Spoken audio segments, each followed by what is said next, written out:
بھائی یونیورسٹی میں اگر کوئی ایجوکیشن ہے، مس گیدرنگ ہے، آپ اپنا پڑھیں، آپ لڑکیوں کو نہ جھانکا تانکی کریں، آپ اپنا پڑھیں، آپ آرام سے گھر آ جائیں، اس میں کیا ہے؟ ضرورت کی بات چیت واقعی کرنی ہے تو کر سکتے ہیں. سسٹر کہہ کے آپ مجبوری میں کوئی بات کرنی ہو تو سسٹر وہ یہ نوٹس مجھ سے گم ہو گئے ہیں، آپ کے پاس اگر ہیں تو میں فوٹو کاپی کر لیتا ہوں. لیکن اگر میل سے ہو سکتا ہے تو فیمیل سے ضرورت نہیں ہے. لیکن اگر کوئی ضرورت کی بات ہے تو پھر ٹھیک ہے. واللہ یعلم المفسد من المصلح، اللہ جانتا ہے کس کے دل میں فساد ہے اور کس کے دل میں فساد نہیں ہے. سمجھتے ہیں نا؟ میں نے تو کو ایجوکیشن میں یونیورسٹی میں پڑھنا اتنا آسان کر دیا ہے، ہم تو ٹینشن ہی ختم کر دی. علماء تو بیانات میں یہ کرتے ہیں نظر کی حفاظت کرو، کو ایجوکیشن میں کسی کو نہ دیکھو، کوئی اچھی لگ رہی ہے تو بہت گناہ مل رہا ہے آپ کو، یوں یوں یوں. میں کہتا ہوں جو اچھی لگ رہی ہے نکاح کا پیغام بھیج کے شادی کرو. اتنا آسان کر دیا نا. شادی ہو گئی، دوبارہ اچھی لگ رہی ہے اس سے بھی کر لو، پھر بھی ٹھڑک پوری نہیں ہوئی، اچھی لگ رہی ہے اس سے بھی کر لو، پھر بھی ٹھڑک پوری نہیں ہو رہی اور اچھی لگ رہی ہے اس سے بھی کر لو، پھر بھی ٹھڑک پوری نہیں ہوئی تو اس کا مطلب آپ کو خارش کی بیماری ہے. وہ ایک بادشاہ تھا نا، یہ ریکارڈ ہو رہا ہے. ایک بادشاہ نے نجومی سے کہا مجھے یہاں خارش ہو رہی ہے. نجومی نے کہا اس تاریخ کو جس کو یہاں خارش ہوتی ہے یہ اس کی علامت ہوتی ہے کہ آپ کو ایک نیا علاقہ آپ فتح کرنے والے ہیں. بادشاہ نے کہا مجھے ادھر بھی خارش ہو رہی ہے. نجومی نے ذائچہ نکالا اور یہ بولا ہاں یہ اس کی علامت ہے، آپ کے یہاں ایک بیٹا پیدا ہونے والا ہے جو بڑا شہزادہ ہوگا. بادشاہ نے کہا مجھے ادھر بھی خارش ہو رہی ہے. نجومی نے پھر کتاب نکالی، ذائچے مائچے، بولا اب جو ہے نا ایک ملک کا بادشاہ آپ سے سلو کر لے گا. بادشاہ نے کہا ادھر بھی ہو رہی ہے. نجومی نے کہا آپ کو خارش کی بیماری ہے، کسی اچھے حکیم سے اس کا علاج. تو اگر 4 سے بھی خواہش پوری نہیں ہو رہی اس کا مطلب آپ ایک نمبر کے ٹھرکی ہیں، آپ کا دنیا میں کوئی بھی علاج نہیں ہو سکتا. سمجھ رہے ہو؟ تو جو اچھی لگے نکاح کا پیغام بھیج دو، وہ مان جائے ٹھیک ہے، نہیں مانے دفع کرو، اس پہ لعنت بھیجو. دوستیاں نہ لگاؤ، پھر پٹانے کے چکر میں نہ رہو. مسئلہ یہ ہوتا ہے کہ نکاح کا پیغام بھیجا نہیں اس نے قبول کیا، پھر اس سے SMS بازیاں، پھر اس سے دوستیاں. اپنے آپ کو مطمئن کر لیتے ہیں یار ہم تو نکاح کے چکر میں کر رہے ہیں. بھائی نکاح کے چکر میں آپ اس سے دوستیاں کہاں لگا سکتے ہو، ہنسی مذاق کہاں کر سکتے ہو؟ یہ اتنا حلال حرام میں یہی تو فرق ہے نا. اچھی لگ رہی ہے پیغام بھیجو. ایک صاحب نے مجھے اپنا یونیورسٹی کا واقعہ بتایا. اس نے مجھے بتایا کہ میں پڑھتا تھا، مجھے ایک لڑکی اچھی لگنے لگی، تو یہ تھے بھی شریف، کبھی اس طرح کا کوئی لگی نہیں ان کو، بہت نیک شریف آدمی ہیں. کہہ رہے ہیں مجھے اچھی لگنے لگی، میں بہت ٹینشن میں آ گیا کہ یار اب میرا بار بار دل کر رہا ہے اس سے بات کرنے کو. کہہ رہے اللہ کا خوف تھا اس کے دل میں. تو کہہ رہے میں نے اس کو ایک ڈائری دی اور کوئی ہوم ورک کے نام پہ نا، کچھ جیسے ہوتا ہے نا کہ ہوم ورک ہے تو یہ اس میں میں نے نوٹس لکھے. اس نے کہیں مانگے ہوں گے، میں نے اس کو دے دی. تو ڈائری میں نے سیدھا سیدھا لکھ دیا آپ سے میں شادی کرنا چاہتا ہوں. اس نے ہوم ورک مانگا ہوگا یا کیا مانگا ہوگا، مجھے پورا واقعہ یاد نہیں. کہہ رہے میں نے سیدھا سیدھا لکھ دیا، اسائنمنٹ ہوتے ہیں نا تیار کر کے دے. کہہ رہے میں نے اس میں کچھ بھی نہیں لکھا، میں نے یہ لکھ دیا مجھے آپ سے شادی کرنے کا شوق ہے. سیدھی سیدھی 2 ٹوک بات. عزت دار آدمی کو 2 ٹوک بات سمجھ میں آتی ہے، 2 نمبر کو 2 نمبر ہی سمجھ میں آتی ہے، وہ خود 2 نمبر ہوتا. یہ لڑکی نے پڑھا تو اس کو تھوڑا سا غصہ آیا، اپنے گھر گئی. پھر اگلے دن مجھے خود اس نے بتایا، واپس آئی تو کہہ رہی، پھر اس نے بولا دیکھو اگر واقعی سیریس ہو شادی کرنے میں، کیونکہ لڑکے اس طرح پھنساتے ہیں، واقعی سیریس ہو تو میرے گھر اپنے والدین کو بھیج دو. اس نے کہا میرے ابا نہیں ہے. اس نے کہا چلو اماں کو بھیج دو، ابا ہے ہی نہیں تو اماں کو بھیج دو. اگر واقعی سیریس ہو غور کر لیں گے. اس نے مجھے لڑکے نے خود سنایا، کہہ رہے ہم اپنی اماں کو لے کے پہنچ گئے. آج ماشاءاللہ ان کے بچے ہیں، کئی سال ہو گئے شادی کو، ہنسی خوشی زندگی گزر رہی ہے. سمجھ رہے ہو نا؟ تو دوبارہ پسند آتی تو بھی ڈائری میں لکھ کے، لیکن ان کو پسند ہی نہیں آئی. وہ اتنی پسند تھی کہ وہ اس میں کہہ رہے میں اسی میں مطمئن ہو گیا، ہنسی خوشی زندگی گزر رہی ہے. کہہ رہے مجھے پہلی دفعہ میں پسند کی. ایسے ہر آدمی ایسا خوش قسمت ہوتا نہیں ہے، یہ ذہن میں رکھیں. کہیں آپ کو بھی پسند آئی، آپ نے ڈائری میں لکھ کے دے دیا، اگلا رشتہ داروں کو لے کے پہنچ جائیں. ایسا ام للانسان ما تمنا، قرآن کہتا ہے ہر تمنا والی چیز تمہیں زندگی میں نہیں. ہو سکتا ہے پورا بک اسٹال آپ ڈائریوں کا خالی کر دو، ایک بھی لفٹ نہ کرائے آپ. لیکن طریقہ یہی ہے. طریقہ کیا ہے؟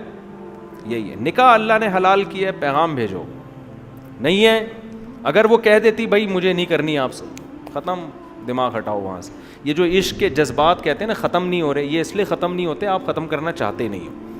چاہو تو ختم ہو جاتا ہے. آپ دماغ نہ اس کا کبھی دماغ میں جان کر تصور لاؤ, نہ اس کا نمبر رکھو, کوئی رسپانس نہیں, تو ختم ہو جائے گا تھوڑے دنوں میں.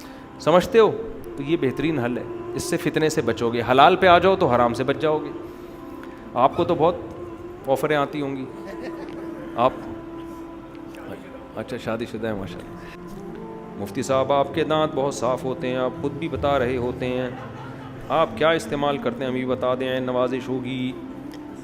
میرے دانت تو لوگ کہہ رہے ہوتے ہیں کہ دانت صاف ہیں, تو وہ بائی نیچر ہیں. ہمارے ابا کے دانت بڑے خاندانی تھے, لیکن دانتوں کے جو گڑبڑ ہے نا آج کل, جو 2-3 چیزیں لوگ کر رہے تھے, اس کی وجہ سے دانتوں کی واٹ لگ رہی ہے. پہلی بات تو وہ یہ تو ٹرینر بیٹھے ہوئے یہی آپ کو ساری چیزیں بتائیں گے. پہلی بات تو کیلشیم کی کمی نہ ہونے دیں باڈی کے اندر. دانت تو ہے ہی ہڈی. جو دودھ نہیں پیتے, گوشت نہیں کھاتے, ان کے دانت خراب ہو جاتے ہیں. جب کیلشیم ہی نہیں ہوگا تو دانت بھی سالے ایسے ہی بربرے سے. صحیح ہے نا.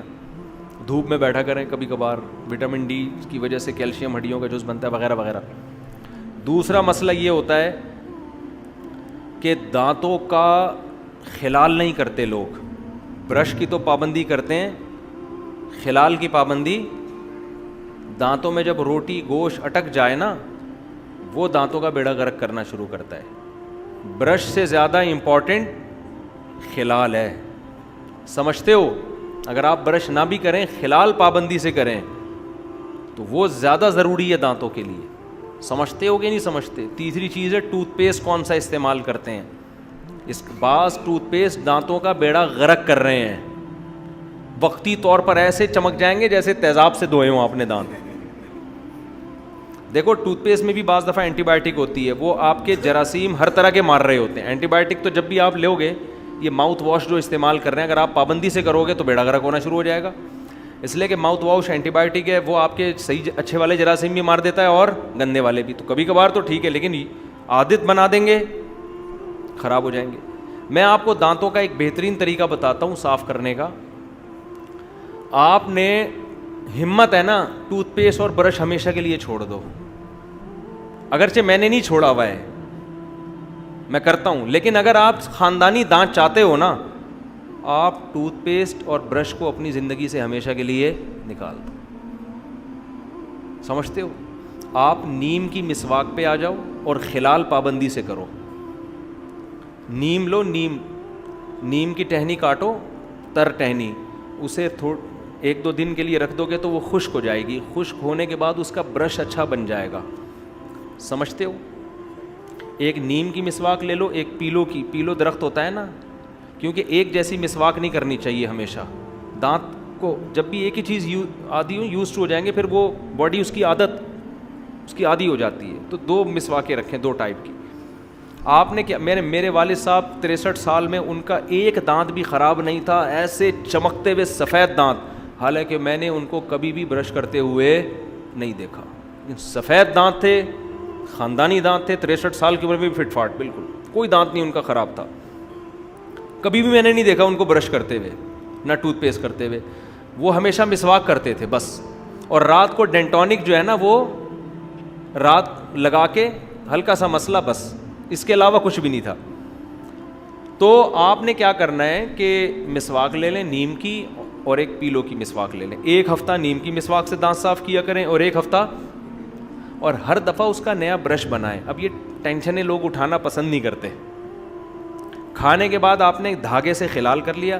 لوگ ماچس کی تیلیوں کو جیسے گٹر میں نہیں چیزیں ڈنڈا گھسیڑ رہے ہوتے ہیں گٹر صاف کرنے کے لیے, اس طرح ڈنڈیاں نا ماچس کی تیلیاں گھسیڑ کے اور خلا پیدا کر دیتے ہیں. آپ کے جو یہ مسوڑے ہیں ان میں یہ زخمی ہو جاتے ہیں, تو وہ تو جتنا گھسیڑو گے وہ کھلتے چلے جائیں گے.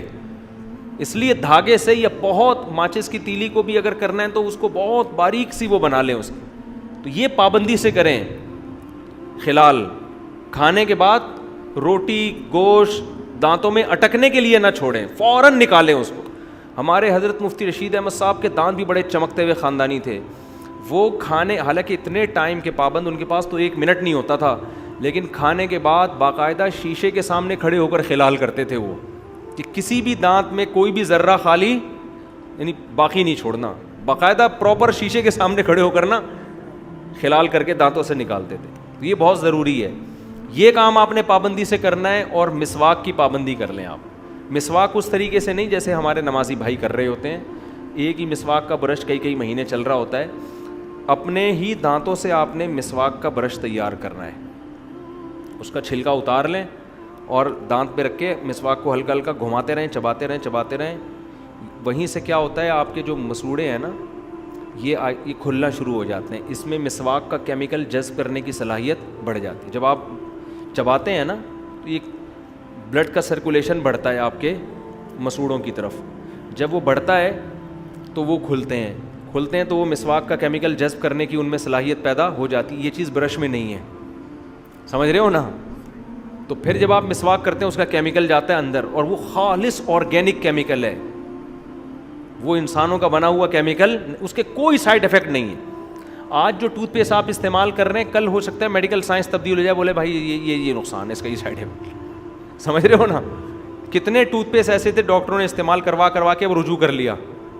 میں منہ سے نام بھی لے لوں لیکن وہ کمپنیاں پھر میرے کو بولیں گے تو ہمارے بیڑا غرق کر رہا ہے. کچھ ٹوتھ پیسٹ ایسے میں نام لے کے بتاؤں جو بڑے چل رہے ہیں اور بیڑا غرق کرنے میں ان کا بہت بڑا کردار ہے, لیکن میں نام نہیں لے سکتا, وہ پھر مسائل کھڑے ہو جاتے ہیں. جی نہیں, چھاؤں میں بھی نہیں بتاؤں گا میں, کتنے لوگوں کو چھاؤں میں لے کے جاؤں گا میں. تو نیم کی مسواک, پیلو کی مسواک سنت بھی ہے. تو آپ نے کیا کرنا ہے, چبانا ہے, ہر دفعہ اس کو چبانا ہے, اور چبا کے پھر جب وہ تیار ہو جائیں گے نا دانت, پھر آپ نے ایسے اوپر نیچے اس کے یعنی نیچے سے اوپر لے کر گئے, اوپر والے دانتوں میں اوپر سے نیچے اچھی طرح اس کا جا کے جھاگ بن جائے, صاف ہو جائے, بس اتنا کیا ہے. اس کو زبان پہ بھی ملے, حدیث میں آتا ہے نبی صلی اللہ علیہ وسلم حلق تک مسواک لے کے جاتے تھے, رگڑتے تھے اندر. منہ بھی صاف کرنا ہوتا ہے نا, یہ بھی زبان میں بھی جم جاتی ہے چیزیں. ہر طرح سے آپ یہ کام آپ اگر 5 نمازوں میں کر لیں تو نور للہ نور, ورنہ کم سے کم 2 ٹائم تو کریں, سونے سے پہلے اور صبح ناشتے کے بعد. ناشتے سے پہلے کر لیں تو اور اچھا ہے, لیکن ناشتے کے بعد لازمی کریں, کیونکہ جتنا چپڑا ناشتہ ہوتا ہے نا, کیونکہ اس میں تو ہم آئلی چیزیں کھاتے ہیں, اور چپڑی ڈبل روٹیاں وہ سب پھنس رہی ہوتی ہیں دانتوں میں جا کے. اس میں زیادہ تر ایسی چیزیں کھائی جاتی ہیں ناشتے میں جو دانتوں کے اندر گھستی ہیں زیادہ, تو وہ چیزیں تو یہ آپ کھائیں تو یہ بہت. جوس جب آپ نے میٹھا کوئی چیز پینی ہے تو اسٹرا سے پی لیا کریں جوس, تاکہ وہ میٹھا دانتوں میں نہ لگے. لگتا ہے تو مسواک کر لیں. تو نبی صلی اللہ علیہ وسلم تو رات سونے سے پہلے بھی مسواک کرتے تھے, صبح اٹھتے ہی مسواک کرتے تھے, ہر نماز میں الگ مسواک. تو اس لیے میں ایک بات آپ سے کہتا ہوں نا کہ شریعت میں دانت صاف کرنے کا حکم نہیں ہے, دانتوں کو 24 گھنٹے صاف رکھنے کا حکم ہے. کرنا بہت آسان ہے, وہ تو 6 مہینے بعد بھی آپ کر لو تو صاف ہو جائیں گے, ٹھیک ہے نا. مسئلہ ہے دانتوں کو صاف رکھنا, سمجھتے ہو. لیکن اب آپ یہ عمل شروع کریں گے تو ہو سکتا ہے اتنا فائدہ نہ ہو, کیونکہ دانتوں پہ آپ کی چٹانیں اور بڑی بڑی کائیاں جم چکی ہوں گی, اب وہ مسواک سے نکلنے والی نہیں ہے. میرے ساتھ بھی ایسا ہوا ہے, میرے دانتوں کے پیچھے ایسی وہ چیزیں جم گئی تھیں, مجھے پتہ ہی نہیں تھا, پھر وہ ڈینٹسٹ سے نکلوائی ہم نے, تو پھر وہ مسواک سے نہیں ہوتی. اندر کا حصہ ہم صاف تو کرتے تھے لیکن وہ الگ طریقے سے, اس سے وہ پھر زیادہ صفائی ہو نہیں پا رہی تھی. تو اگر کوئی ایسی چیزیں چٹانیں جم گئی ہیں نا, تو وہ پھر ڈینٹسٹ سے جو صفائی کروا لیں ایک دفعہ, وہ ایسی چیزیں نکلیں گی آپ خود حیران ہوں گے, آپ سمجھو کہ دانت نکل رہے ہیں اندر سے, حالانکہ وہ دانت نہیں ہوں گے, وہ میل جم کے پتھر کی شکل میں چٹانیں بن گیا ہوگا. تو ایک دفعہ کسی ماہر ڈینٹسٹ سے طبیعت سے دانت صاف کروا لیں, اس کے بعد پھر یہ والا طریقہ اختیار کریں, ٹوتھ پیسٹ اور برش کو رکھیں سائڈ پہ, ہر کھانے کے بعد خلال کر لیا, اور 1 ہفتہ نیم کی مسواک, 1 ہفتہ, اور ہر دفعہ نیا برش بنانا ہے. ٹینشن تو ہوگی لیکن دانتوں کے مسائل آپ کے انشاءاللہ قیامت تک کے لیے حل ہو جائیں گے, ورنہ آج دانت بھی لوگوں کے ہر تھوڑے دن بعد گر رہے ہوتے ہیں.